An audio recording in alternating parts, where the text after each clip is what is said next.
GitHub offers functionality transcending Git itself. In this section, we discuss a few features that are particularly handy in research projects. The first one is issues. Issues are a great place to track and discuss to-do list elements and to have topic-specific discussions with our co-authors. To create an issue, we navigate to the repository's Issues tab and click on New Issue. We fill in a title and a description.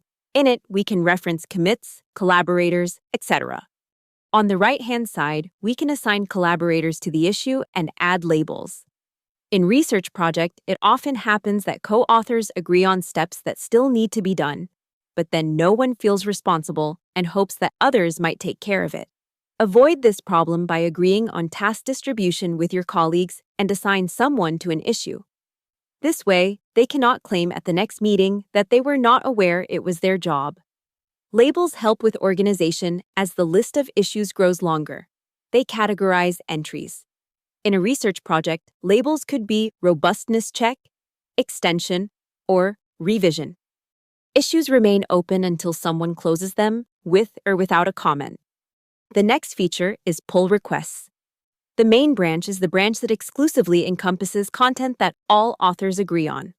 So, when we want to incorporate our latest changes into main, we do not merge and push. We give our co-authors the opportunity to review our work and the space to demand amendments. This review mechanism is a pull request. To demonstrate how it works, we create a new branch, make some changes to it, add and commit these changes, and push the new branch to GitHub. GitHub sees the commit and automatically suggests a pull request in the Pull Requests tab. The form that opens shows the requested action, which is merging from the Robustness Network branch into the main branch. We define a title and description.